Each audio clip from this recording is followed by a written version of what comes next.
YouTube, this is the Meta Weekly every single week, bro. We have, outside of the Meta Weekly, $60 plus of weekly free events for you to join. No hassle, no entry fee. You just grab the Duel Room ID, you insert it in-game, get to play in a Duel Room for prize support weekly.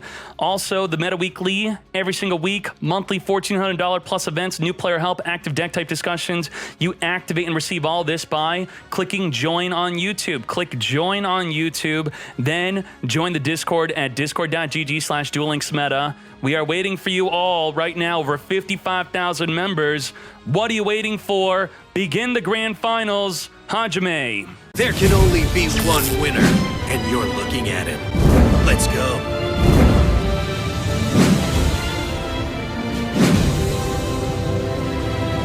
This is it.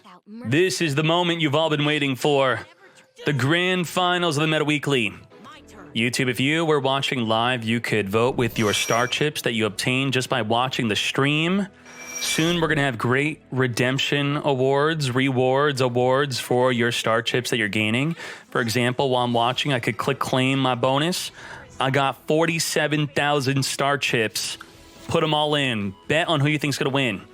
We have Gaga's sister on summon searching for a Gaga Bolt, which could destroy a card in the field if you control a Gaga. The sister is semi-limited, and so is Hatronade. So Gaga, Onomat players, they're not sure what to play. They're playing one sister, one Trinade, two sister. Some are playing two Trinade, no sister.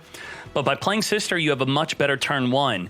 That much better turn one results in summoning a Photon Strike Bouncer, which will be able to negate a monster effect during your opponent's turn. Also, the skill's been nerfed. It's no longer return two to add two. It's return one to add one, but twice per duel. Sister changing her level alongside the Gaga coat to both become level 6 to make that turn 1 Photon Strike Bouncer. Get bouncing. Now, the monster effects we negate with the Bouncer must be on your opponent's side of the field. They must control it. With a single back row card alongside the Photon Strike Bouncer, Onomats are not known for having really good back row. Maybe a Book of Moon, maybe an Offerings of the Doom. Those are quite popular cards.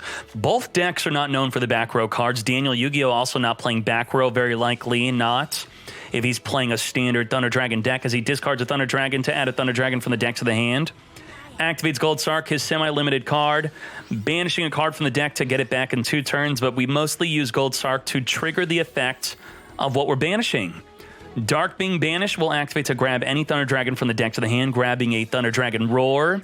Melody of the Awakening Dragon, discard a card, add up to 2 big dragons. Grabbing 11-Ear and 11-Ear. 11-Ear could banish 3 lights and darks from the graveyard to destroy 2 cards on the field without targeting. Now, Bouncer will... You'll see. You'll see.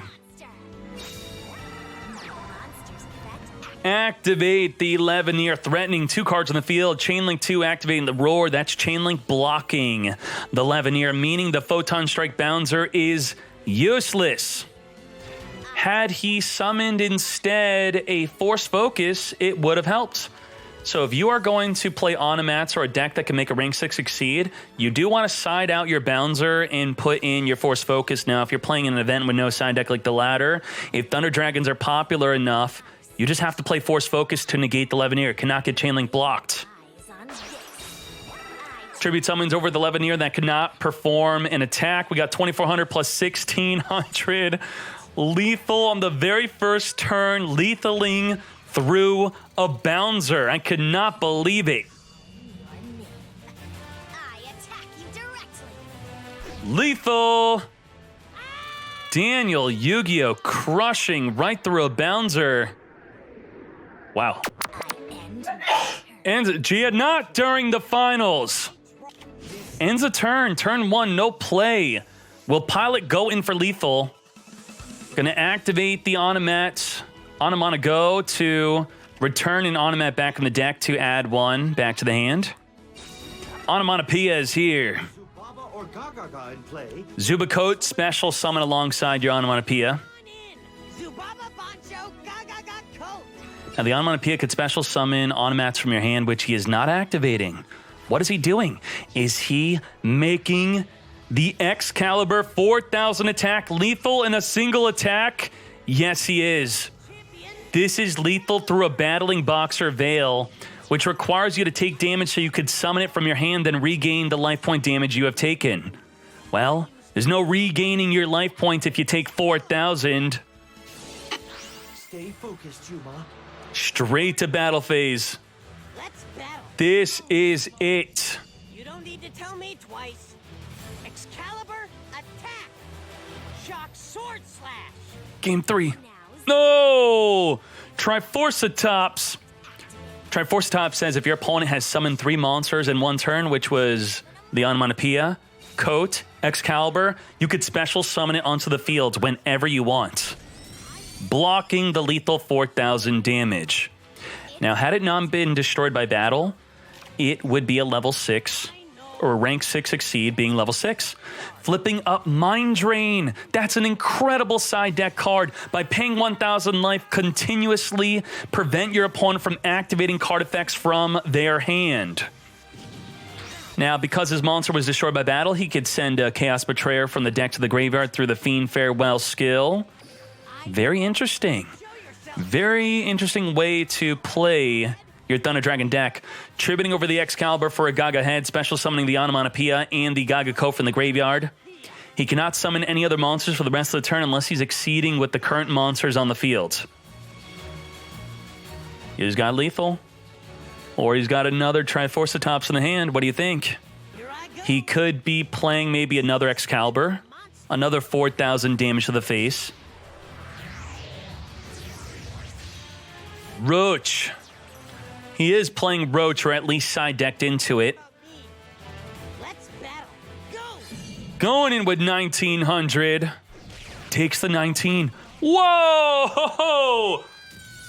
He stopped lethal from Excalibur, dealing 4,000 damage with the Triforcitops, but the follow-up Mind Drain, preventing him from activating any card effects in the hand, completely stopped him from summoning another one, stopped him from activating Sphere Kribo, stopped him from activating any of the Thunder Dragon effects in the hand, completely stopped him from doing anything.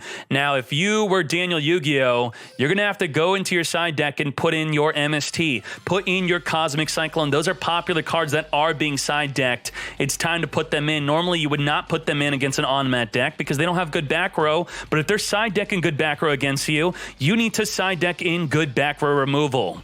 Daniel Yu-Gi-Oh with the first turn.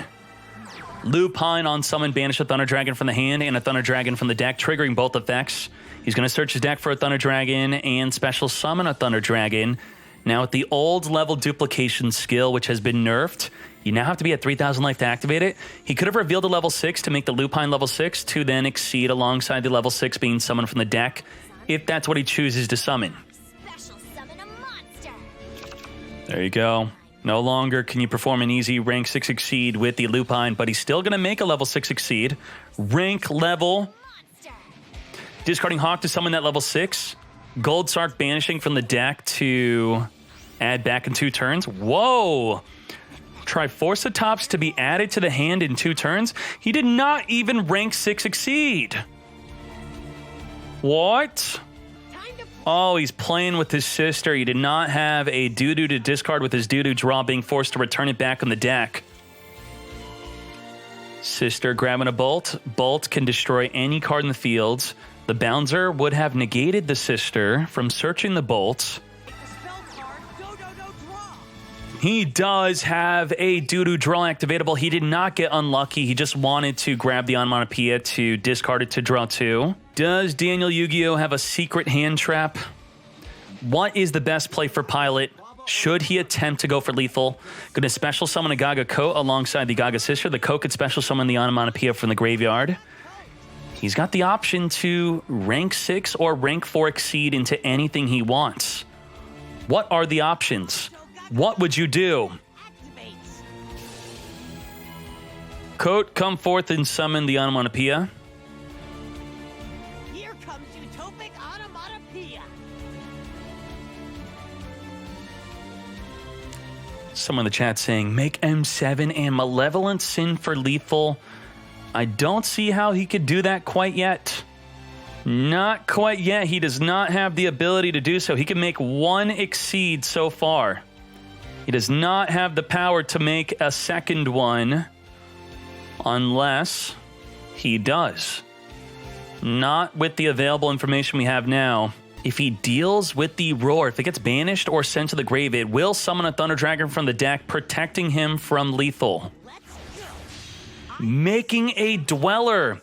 Dweller can negate the effect of both the Lupine and the Roar if sent to the graveyard. I activate my monster's effect. But how are we going to send both to the graveyard? The Dweller could swing into the Lupine. The Dweller does not need to stay up on the field in order to negate the engrave effects. Activate my spell card. Gaga Bolt.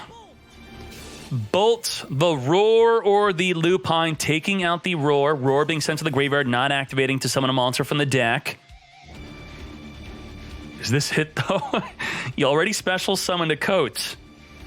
How are you going to special summon again? You need a Gaga Wind. Gaga Wind would special summon another from the hand. He's setting. Normally when you start setting, you're giving up on your main phase. Here goes. Attack. Dweller into Lupine, negating the Lupine. I did not want to reveal this, but the Lupine, if destroyed, the Triforcitops would have been added back to the hand, and he did play around it. My turn. I draw. One more turn, the Triforcitops is coming. Minus 200 Keck W, yes.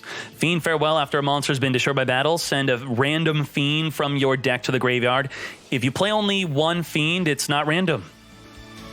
Chaos Betrayer, the random Fiend being sent from the deck to the grave. A great replacement for the level duplication skill. An easy way to get a level 6 on the field. Wise. MST being chained to the Chaos Betrayer being summoned after banishing a Hawk and a Roar. Hollow Life Barrier is going to discard a card, discarding a Book of Moon to negate all damage this turn. Even Battle Destruction will not happen onto the Sister. Now, the Chaos Betrayer on summon will be able to banish a card from your opponent's graveyard. Also, the Roar is going to summon a monster from the deck, which he could rank 6 exceed into. And the Hawk, if he wants to, could return up to 2 cards in his hand back in the deck to draw up to 2 more. Goodbye, Onomatopoeia. Onomatopoeia, a great target for a Gaga Coping special summon for the grave. He is activating the Hawk. How many cards will he return? I would say it's scarier if he only returns 1. If he only returns 1, that means he really likes his other card in his hand. Then you really have to think, what is it? Oh, what is that one card he kept in his hand? Focus on that one card.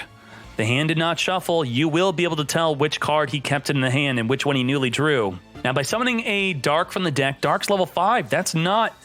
He kept the Hawk. He had a Hawk in the hand. He did not want to return it, so he could tribute summon over the Dark.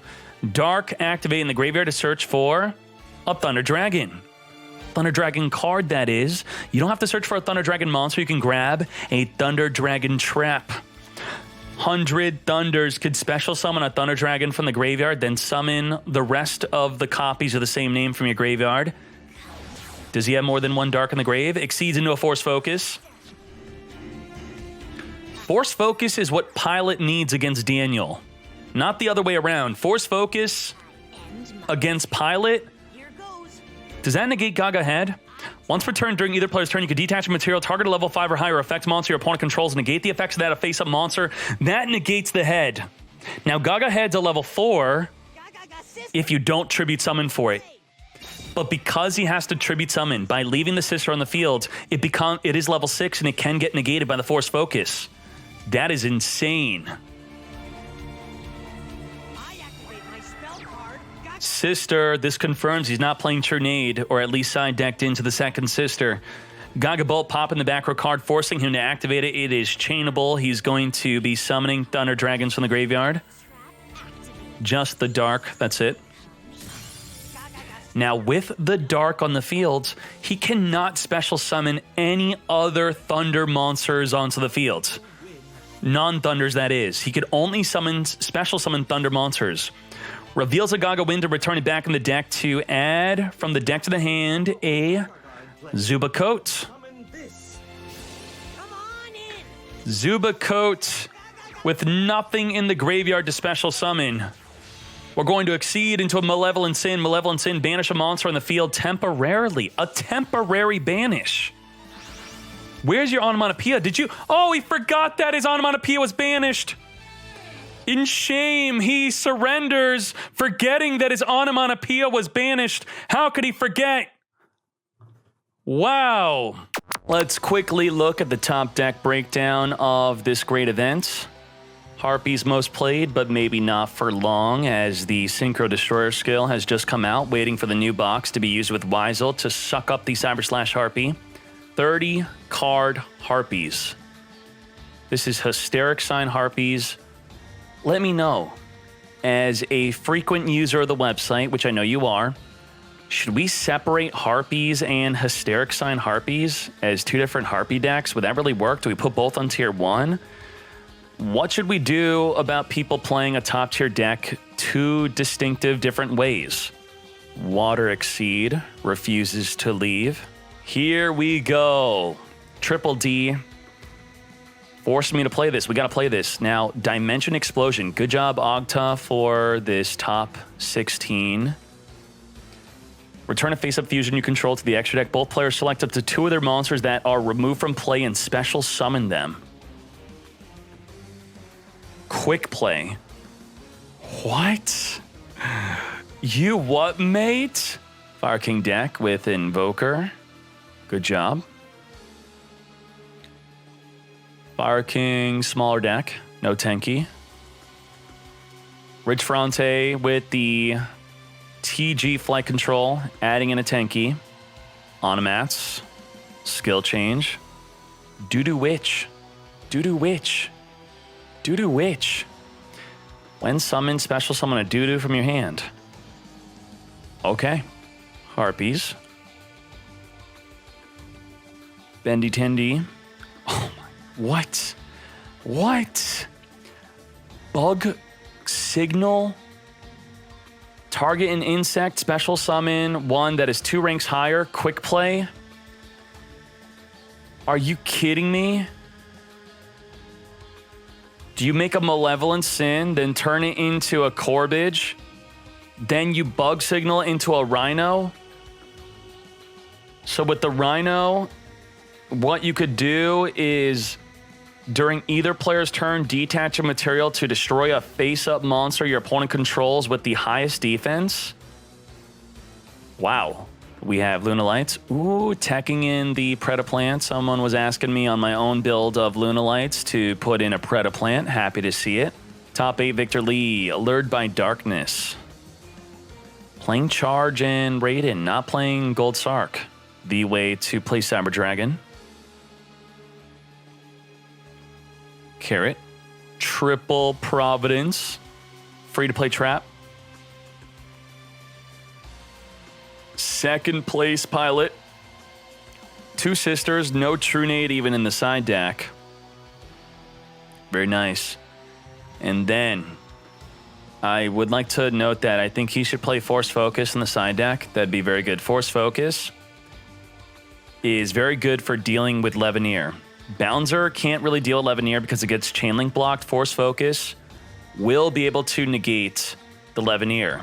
But Daniel Yu-Gi-Oh! Is your champion with this. Holy moly. What a deck. Very nice. And we also got the Battery Man. And that is the top 16 decks, all the spicy decks. You saw them right here. Thank you very much.